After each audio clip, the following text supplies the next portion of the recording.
Tayo sa kanilang pagharap po sa pagdinig ng Senado, mariing itinanggi ng dalawang independent contractor ng isang TV network ang aligasyon na sexual abuse ng baguhang aktor na si Sandro Mulak. Si Daniel Manalastas sa detalye. Bakla po kami, oo, pero hindi kami mga abuser. Humarap na sa pagdinig sa Senado si Giorgio Nones at Richard Cruz, ang dalawang umano'y independent contractor sa GMA Network na nirereklamo ng umano'y pang-aabuso. Nakaharap nila si Nino Mulak, ang ama ng nagrereklamo. Pinabulaanan nila ang mga alegasyon at kaya raw nilang patunayan na wala silang kasalanan. Hindi po kami gumawa ng kahit anong sexual harassment or abuse laban kay Sandro Mulak. Sa tinagal-tagal namin sa industriya, wala po kahit na isang reklamo, sexual man or anuman, ang nag-file sa amin. Hindi naman po namin itinatangging bakla kami. Sa katunayan, ang pagiging bakla namin ang isa sa mga dahilan kaya kami naging creative, artistic at nagkaroon ng skills na kailangan sa industriya. Buong buhay namin, ginamit namin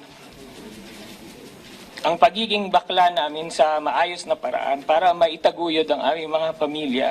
Si Mulak nanindigan naman na nagsorry sa kanya ang mga nirereklamo. Kaya nagtataha ngayon ng ilang senador kung bakit kailangan mag-sorry. They were crying and they apologized. Sabi nila, sorry talaga, sorry ninyo, ganun. Kasi akala namin okay lang. Oh, what do you mean? Yeah, they were sorry for what? What did they do? For what they did. When they said sorry, syempre naiintindihan ko yung kwento ng anak ko. Yun na yun. Yun na yun. We did not apologize po. Ang context po is sorry pero wala po kaming ginawang masama sa anak nyo.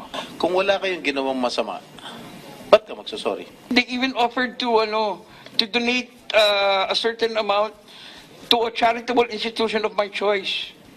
Para lang masettle. No po, Your Honor, kasi that would be very insulting po. Isa pa sa naungkat sa pagdinig ay kung tinext ni Nones ang anak ni Mulak kung pwede itong pumunta sa kanyang hotel room. Pero pinabulaanan nito ni Nones. Pag nirecover namin sa Globe yan o sa Smart yan, pakukulong kita rito.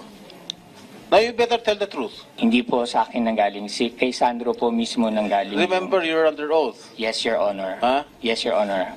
Meron ba? If I am under oath, Your Honor. Ang mga sinabi niya ni Nones hindi naman nagustuhan ni Mulak. Si Sandro daw yung una nag-text. Pinakita lang nila yung message ni Sandro na, Sir, pwede ba akong umakit? Ay, pwede ba akong dumaan dyan? Sandre, di ba? Pero before that, lahat naman ng bagay, meron muna nangyari bago mangyari yung Kumbaga, meron silang mga text bago yon. So sila talaga yung una nag-text. And I just proved it in court today.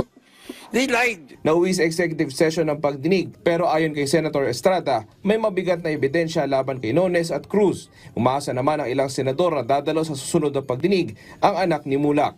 Daniel Manalastas para sa Pambansang TV sa Bagong Pilipinas.